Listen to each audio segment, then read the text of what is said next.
শীতের দিনে নতুন আলু সিদ্ধ দিয়ে তারপর সেটা খুব ভালো করে ভর্তা বানিয়ে গরম ভাতের সাথে খেতে আমার কাছে বেশি ভালো লাগে।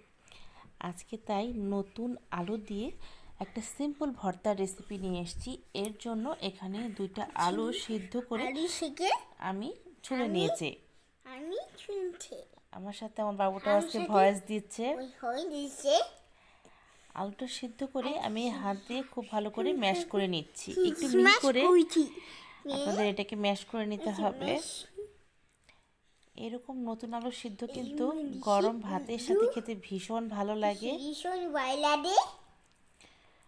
আলুটা খুব ভালো করে আমি মেখে নিচ্ছি।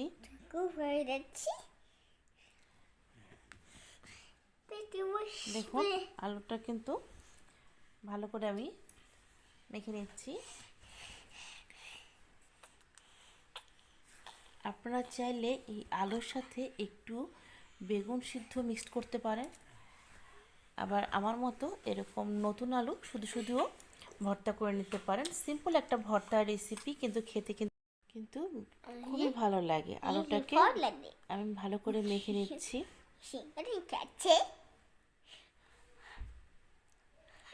আলুর মধ্যে যেন কোনো দানা না থাকে সেটা কিন্তু খেয়াল করবেন। আমি হাত দিয়ে ভালো করে ম্যাশ করে নিলাম। এখন এখানে আমি দিয়ে দেব পেঁয়াজ কুচি। আলুটা পেঁয়াজ কুচি দেওয়ার আগে ভালো করে একটু মেখে নিতে হবে।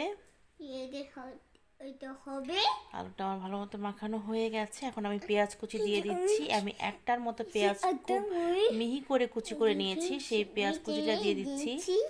আর সাথে ঝালের জন্য দিয়ে দিলাম 2টা কাঁচামরিচ। কাঁচামরিচটা আমি আমার টেস্ট অনুযায়ী দিয়েছি, আপনারা আপনাদের টেস্ট অনুযায়ী ঝালটা দিয়ে দেবেন। সাথে লবণ দিয়ে দেবো, বাবুটা আমার আগেই বলে দিচ্ছে। লবণ দিয়ে দিচ্ছি আর একটু সরিষার তেল। এই দিয়ে খুব ভালো করে আমরা মেখে নিচ্ছি। ঝালটা আমি আমার টেস্ট অনুযায়ী দিয়েছি, আপনি অবশ্যই আপনার টেস্ট অনুযায়ী কম বা বেশি দিয়ে নেবেন। আমি একটা কাঁচামরিচ দিয়েছি, আপনারা চাইলে আরও বেশি কাঁচামরিচ দিতে পারেন, আবার চাইলে একটু শুকনো মরিচ তেলে ভেজে সেটাও দিতে পারেন যদি ঝাল বেশি পছন্দ করেন।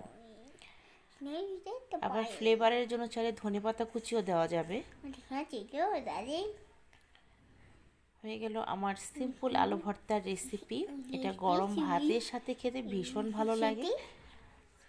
স্পেশালি যারা নতুন আলু খেতে পছন্দ করেন তারা এইভাবে করে দেখতে পারেন, আশা করি আপনাদের ভালো লাগবে। হয়ে গেছে আমার আলু ভর্তা। আমি প্লেটে এটাকে সুন্দর করে একটু সাজিয়ে নিয়েছি। আবার ফিরবো একটা নতুন রেসিপি নিয়ে। সে পর্যন্ত সবাই ভালো থাকবেন।